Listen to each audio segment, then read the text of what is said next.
বাংলাদেশের মানুষের যখন গণতন্ত্র ছিল না, একটা শঙ্কা, ভয়, একটা বেদনার একটা দেশে পরিণত হয়েছিল এই বাংলাদেশ। তখন বাংলাদেশের গণতন্ত্রের হাল ধরেছেন আর একজন মহিয়সী নারী, তার নাম,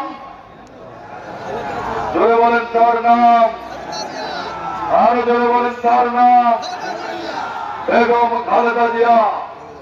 আমাদের মমতাময়ী নেত্রী বাংলাদেশের 18 কোটি মানুষের মুক্তির সোপান, বাংলাদেশের 18 কোটি মানুষের মুক্তির জাল যিনি বলেছেন, বাংলাদেশের 18 কোটি মানুষের মুক্তির জন্য যিনি দিন রাত পরিশ্রম করেছেন, সেই বেগম খালেদা জিয়া আজকে অসুস্থ।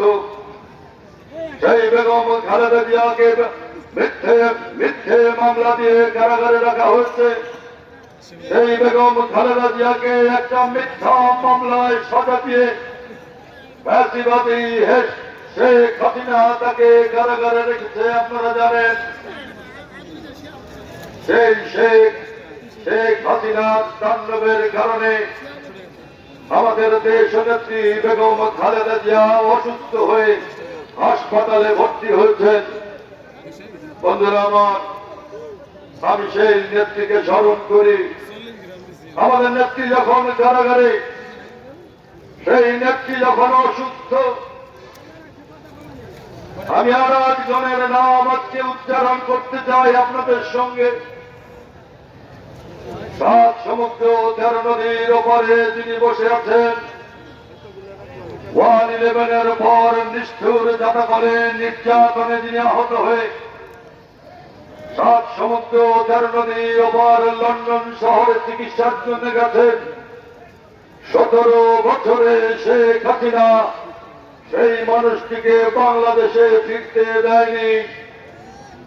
এই 17 বছরে শেখ হাসিনা তার বিরুদ্ধে মিথ্যা মামলা দিয়েছে।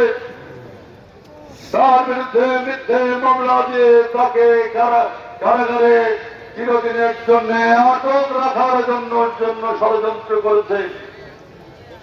সেই মানুষটির বহুদূর বসে বাংলাদেশের 18 কোটি মানুষ যাতে আবার ভ্রান্ত পথে পরিচালিত না হয়, 18 কোটি মানুষ যাতে আবার একটা ভুলের সাগরে ভেসে না যায়, 18 কোটি মানুষের ভাগ্য আবার যাতে সাগরে নিক্ষিপ্ত না হয়, 18 কোটি মানুষ এই দেশের কামার কুমোর জেলের দাতি, 18 কোটি মানুষ, নারী, শিশু, আবার বৃদ্ধ বনিতা যাতে আবার বাংলাদেশ, তাদেরকে নিয়ে এই বাংলাদেশ পথ না হারায়, তাদেরকে আবার যেন একটা ষড়যন্ত্র করে কেউ বাংলাদেশকে অঙ্গ রাজ্যে পরিণত করতে না পারে, তাই ওই মানুষটি বাংলাদেশের হাল ধরেছেন।